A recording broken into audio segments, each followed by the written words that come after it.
Comme notre collègue, il y a un instant, je monte à la tribune pour m'exprimer avec le privilège particulier que vous connaissez au président de groupe dans les débats en temps partagé. Je dispose encore de plus d'une heure et demie, mais je ne pense pas à les utiliser dès cet instant. Mais je le fais pour marquer, comme a voulu le faire notre collègue, à juste titre, la solennité, l'importance du moment et des débats que nous allons avoir, dont je suis certain qu'ils vont être suivis, scrutés par les Français. Non seulement parce qu'ils ont un attachement à leurs animaux personnels, mais parce que je crois que la modernité, qui comporte si souvent tant d'inconvénients, qui bouleverse de manière si extraordinaire la condition de vie des êtres humains, au point que l'on peut dire qu'à présent, ils ne sont plus ce qu'ils étaient il y a encore, disons, 66 ans, pour parler de mon âge, lorsqu'ils n'étaient que 2 milliards, tandis qu'il y en a aujourd'hui 7 milliards et qu'on en annonce pour bientôt 10 milliards, modifiant radicalement de fond en comble la condition humaine et son rapport à la nature. Si bien que dans cette modernité surgisse la question de la souffrance animale, me paraît être un des traits les plus remarquables du temps que nous vivons. Car c'est dans une grande violence, tout d'un coup, un moment d'attention qui souligne une compréhension quasi spontanée de ce qui est en jeu. Ce qui est en jeu, c'est que l'humanité, d'une manière ou d'une autre, doit trouver les voies d'une harmonie avec la nature. J'utilise le mot harmonie parce qu'il me semble adapté au cas que nous avons à traiter. L'harmonie signifie que l'on met en rapport des rythmes les uns avec les autres, on sait cela en musique.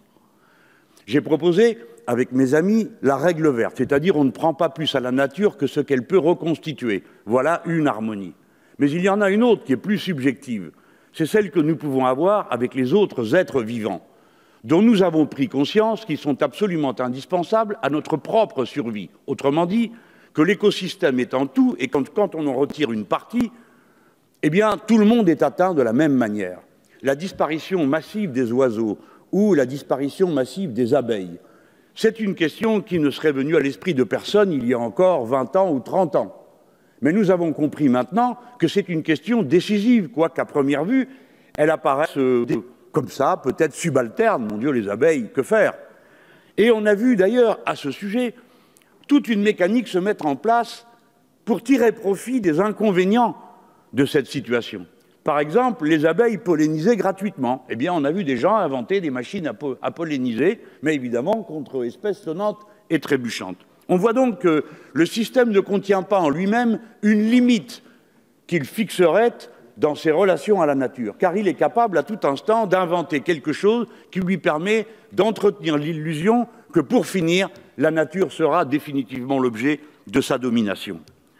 S'agissant de la souffrance animale, il faut accepter l'idée que, pour l'essentiel de celle qui est dénoncée aujourd'hui, on en trouve la racine dans un certain type et modèle agricole, qui est largement inféodé à une vision industrielle et financière de l'agriculture, qui n'était pas ce qu'elle était au départ, en tout cas depuis le néolithique, c'est-à-dire il y a moins 50 000 ans, lorsque par hasard on a appris à le faire et qu'on s'est mis à le faire, c'est-à-dire cultiver. Et dès lors que l'on cultivait, que l'on disposait en abondance de quoi nourrir et soi et ses petits, les êtres humains ont explosé en nombre.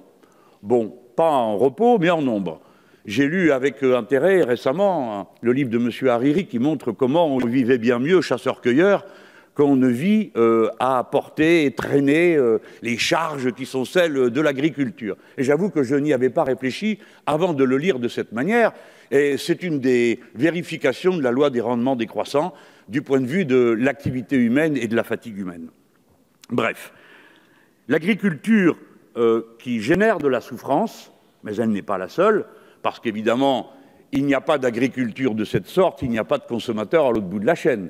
Il faut donc qu'eux-mêmes aient une certaine capacité à ignorer ce qu'ils sont en train de faire lorsqu'ils consomment tel ou tel type d'aliments dont, inéluctablement, ils ne peuvent ignorer qu'elles génèrent de la souffrance. Ce sentiment de la responsabilité morale particulière, vous la trouvez, chez les pythagoriciens, donc vous voyez, 5e siècle avant notre ère, qui suggéraient d'être absolument végétariens. Je me suis posé la question, comme d'autres, de savoir si c'était possible. Je suis moi-même un addict d'autres consommations, Et je vous demande, mes chers collègues, de réfléchir pour savoir si le mot est exagéré. Parce que vous pouvez parfaitement vous procurer des protéines autrement qu'en mangeant de la viande. Cependant, le plaisir que vous en tirez, vous ne le retrouverez pas avec vos galettes d'eau soja ou avec tel ou tel autre, l'épeautre par exemple. Donc on voit qu'il y a des habitudes. Et donc nous savons que nous traitons une matière qui peut être modifiée par d'autres habitudes. Il n'y a donc aucun caractère inéluctable à la consommation des protéines d'une manière, je prends en ce moment l'exemple de la viande, mais je pourrais le prendre pour les œufs ou pour toute autre production de cette nature. Et on peut dire que si l'on regarde dans l'histoire longue, on s'apercevra qu'un certain nombre d'épidémies ou de maladies liées à la consommation, je ne parle pas de la consommation moderne, je parle de la consommation d'une manière générale. Vous le savez, mes chers collègues, il y a des régions du monde où l'on est allergique au lait. Il y a des régions du monde où il a fallu habituer les gens à consommer certaines productions parce qu'ils n'en avaient aucune habitude et que parfois ça les rendait malades. J'ai même appris qu'il existait ici et là des peuplades qui, encore à cette heure, ne peuvent pas consommer d'alcool, ce qui est bien dommage pour eux, parce que ça les tue raides et en quelques instants par les allergies que ça leur provoque. Ce sont des allergies mortelles. On voit donc que les habitudes alimentaires des êtres humains sont aussi plastiques que l'est l'être humain lui-même. Et la carte de l'Europe vérifie que certaines allergies correspondent aux vagues de migration correspondant à la consommation de certains produits qui étaient amenés dans certaines zones. Je montre tout cela pour dire nos consommations et nos buts de consommation sont variables, dépendent d'habitudes qui sont socio-culturelles. Deuxièmement, la paysannerie a toujours été capable de s'adapter. Et elle s'est toujours adaptée à condition qu'on ne lui mette pas la barre très haut et dans une seule direction. Je voudrais rappeler, puisqu'un collègue l'a fait il y a un instant, de quel prix s'est payée la fâcheuse poussée vers l'élevage hors sol. Naturellement, au point de départ, il s'agissait de faire aussi bien que les autres. Mais en vérité, cela signifiait faire aussi mal qu'eux. Aujourd'hui encore, on nous dit que pour obtenir de la viande et du lait au tarif auquel les Allemands s'en procurent, avec des fermes de 1000 vaches, 2000 vaches, 5000 vaches, 10 000 vaches, il faudrait faire comme eux. Non, je crois qu'il ne faut pas faire comme eux. Et si quelqu'un tout à l'heure évoquait la responsabilité de l'agriculture française dans l'agriculture européenne, je crois que précisément c'est sa capacité à être un modèle et à ne pas se plier aux injonctions de la mode ou de la libre circulation des marchandises, sans aucune contrepartie, que nous gagnerons nos galons devant ce qui compte, c'est-à-dire l'humanité universelle et les tâches qu'il y a à accomplir. J'ai dit que cette agriculture avait, ce mode agricole a une racine. Il peut changer, il peut bouger. L'élevage hors sol, j'ai pu suivre les hasards de la vie, ce que ça donnait dans le débat parlementaire. Mais j'ai bien vu comment on est passé de fermes où l'on en mettait 200 à 500, puis à 800, et les revendications pour en mettre 1200 de truies par élevage. Ce qui, naturellement, est absolument incompatible avec quelque bien-être que ce soit. Et ce n'est pas tout. À mesure qu'on accroissait la taille des exploitations qui étaient revendiquées, eh bien en même temps, on accroissait la taille des déjections dont il y avait à pâtir ensuite. Si bien que j'ai pu voir, avec le temps, des réclamations pour limiter la distance à laquelle on devait épandre des lisiers par rapport aux habitations des êtres humains. Et on est passé comme ça de 800 à 500, et pour un peu, certains demanderaient 200 mètres. À la fin, ce devenait tellement invraisemblable qu'il aura fallu que ce soit des urbains qui, prenant la défense des ruraux, disent « écoutez, c'est pas possible que vous fassiez pas ça, qui accepterait de vivre dans de telles conditions ?» Donc, on voit qu'il y a une pression. Et cette pression, si vous ne la ralentissez pas, par des règlements qui, naturellement, aujourd'hui, ne peuvent pas encore prendre la forme d'interdiction définitive comme je le souhaiterais. En tout cas, des règlements qui permettent de limiter la taille de ces élevages, et en particulier des fermes de 10 000 vaches, des élevages de porcins infinis, des élevages de poules, ou de ces pauvres lapins qui n'ont même pas la possibilité de bénéficier d'un règlement européen pour ce qui est de la définition de la taille de leur cage. J'ignorais pour ma part qu'on pouvait construire des cages quasi kilométriques de lapins, et combien d'autres animaux de cette manière. La pression ne se relâchera pas. Seule l'injonction, la décision législative et la qualité des débats que nous allons avoir, et je trouve que c'est bien commencé, va nous permettre de nous faire entendre et de faire comprendre qu'il y a une préoccupation qui traverse toute la société pour une raison qui est fondée. Et je veux maintenant venir, après avoir dit que naturellement il ne s'agit pas ici de pénaliser, culpabiliser les agriculteurs, puisqu'au contraire, c'est sur eux que va reposer la modification du modèle agricole.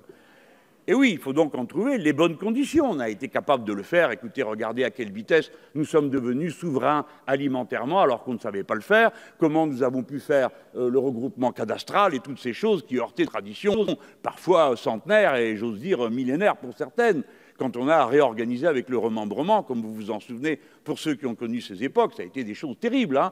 Les gens étaient prêts à se prendre à la gorge pour un coin de terre, 2 arbres, un creux, un vallon, qu'un observateur superficiel n'arrivait pas à distinguer du suivant, mais qui, étant chargé du travail de plusieurs générations, avait à leurs yeux une toute autre signification que celle qu'elle pouvait avoir pour nous. Donc on voit bien qu'on peut changer tout ça et que les agriculteurs français y ont été toujours prêts. Je reviens à dire, pardon, je fais une parenthèse dans ce propos qui va bientôt s'achever, que si l'on veut une autre agriculture, personne ne doit oublier que pour avoir une agriculture paysanne, vivrière et respectueuse de la nature et des rythmes de la nature, pour entrer en harmonie avec elle, il faudra plus de monde. Nous avons pu établir dans le programme L'Avenir en commun qu'il faudrait 400 000 paysans de plus. Je redis à tous ceux qui nous entendent que pour trouver 400 000 paysans de plus, il ne suffira pas de désigner une personne sur 10 dans la rue pour en faire un paysan. C'est un métier qui a une qualification de plus en plus élevée, qui nécessite de plus en plus de connaissances et de savoir-faire. Les quelques fermes bio que j'ai pu observer de près, j'ai été très surpris de voir le niveau d'éducation et de formation des gens qui s'y trouvaient, qui souvent étaient des ingénieurs agricoles, et qui étaient souvent avec des bac+2 ou bac+3, et ceux qui n'avaient pas ces diplômes, et même plus que bac+3, qui n'avaient pas ces diplômes, étaient, si on devait faire des équivalences de leur savoir-faire, au moins au même niveau.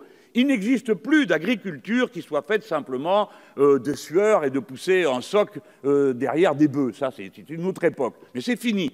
Et heureusement que c'est fini, parce qu'avec les modes de production actuels, tout serait déjà saccagé. Et nous avons besoin de cette agriculture, parce que les agriculteurs vous diront, et tous les spécialistes vous confirment, que ce que nous avons fait à la terre en a appauvri les rendements. Ça paraît incroyable à entendre, mais on a appauvri les rendements. Il faut donc passer à autre chose. Cette autre chose, peut-être que c'est le respect que nous aurons des animaux qui va nous permettre de mieux le comprendre. Et c'est le moment de faire un peu de philosophie. J'ai cité tout à l'heure les pythagoriciens. Bon, ça peut paraître bien loin. D'Épicure, on n'a trouvé qu'un texte dans lequel il dit qu'il vaudrait mieux éviter de manger de la viande. On ne sait pas pourquoi Épicure le dit, mais Épicure étant un matérialiste, vous pensez qu'il a toute ma sympathie, de même que les stoïciens. Mais j'ai trouvé dans plus récent, c'est-à-dire dans Jean-Jacques Rousseau, qui pour nous, et pour beaucoup, je pense, sur ces bancs, est une source d'inspiration. Et Rousseau montre que les fondements de la morale ne sont pas seulement dans la raison, parce qu'au fond, évaluer la portée d'un acte ne peut pas avoir de sens d'un simple point de vue rationnel. Il en a un du point de vue de la sympathie que nous éprouvons pour ceux avec qui nous entrons en communication et en relation sociale. Dès lors, la sensibilité n'est pas un supplément que l'on apporte à l'examen d'une situation, elle en est une composante directe qui est à la source et à la racine de la morale, autant que les considérations rationnelles que nous pouvons faire sur un sujet. Je crois que, dans ce domaine encore, Rousseau nous tient la main. Il faut que l'on comprenne que la sympathie que les êtres humains expriment les uns pour les autres, qui a d'ailleurs une base neurologique, on observe dans le cerveau, et malheureusement dans le cerveau d'un certain nombre d'animaux, que ce qui se passe dans le cerveau d'un être humain se décalque dans le cerveau de celui qui le regarde ou qui l'accompagne. C'est la raison pour laquelle nous sommes, et c'est normal, une espèce en apprentissage permanent. Le regard de l'autre nous institue et décalque dans la pensée de l'autre les comportements que nous avons. La racine de l'empathie, de la sympathie et de la morale est dans ce sentiment spontané d'équivalence que nous avons avec n'importe lequel d'entre nous, qui fait que n'importe lequel d'entre nous se précipite quand un enfant tombe pour le ramasser. N'importe lequel d'entre nous va éviter à n'importe lequel d'entre nous, même s'il ne l'aime pas beaucoup, tel ou tel incident qui pourrait nuire à sa santé, à sa vie ou à ce que l'on voudra de lui-même. Eh bien, il faut observer que ce même sentiment existe chez nombre d'animaux. Et dès lors, nous avons en quelque sorte une communauté de conditions dans la sensibilité avec les autres êtres vivants. Et cela nous fait devoir. Nous n'avons pas à le regarder de haut avec distance, en le considérant comme de la mièvrerie ou comme un attendrissement qui viendrait nous empêcher de penser correctement. C'est le contraire. C'est en tenant compte de cette sympathie, c'est en tenant compte de cette empathie qu'alors nous devenons nous-mêmes pleinement humains, c'est-à-dire des êtres pleinement conscients de leur environnement. C'est-à-dire que nous n'agissons pas seulement par instinct, qui nous commanderait de nous emparer des choses, des animaux, comme si elles étaient des choses ou des objets, mais au contraire de considérer qu'il s'agit d'êtres sensibles. Et voyez-vous, je ne vois pas ce qui peut nous convaincre du fait qu'il y a un intérêt à laisser souffrir, sans qu'il y ait des conséquences pour ceux qui font souffrir, et pour la société qui y devient indifférente. Des milliers d'animaux enfermés dans des cages, des êtres vivants que l'on écouille tout vifs. Hein, je choisis le mot pour que cela vous pénètre, messieurs, d'un frisson qui vous fait réfléchir. Oui, parce que c'est ça la castration à vif de ces jeunes animaux, etc., etc.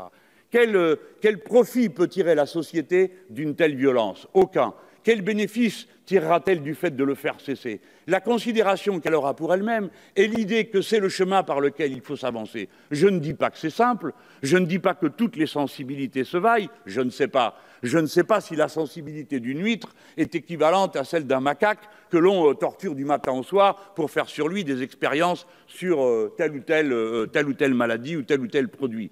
Mais je sais que l'un et l'autre, à leur façon, s'expriment en tant qu'êtres sensibles. Voilà pourquoi nous gagnons en dignité, pour nous-mêmes, pour ce que nous sommes, pour le modèle agricole que nous voulons développer, en nous posant de telles questions. Nous ne faisons pas acte d'une sensiblerie sociétale qui ne concernerait que quelques personnes dans les villes attachées à leurs animaux domestiques, quoique leur attachement soit une bonne et non une mauvaise chose.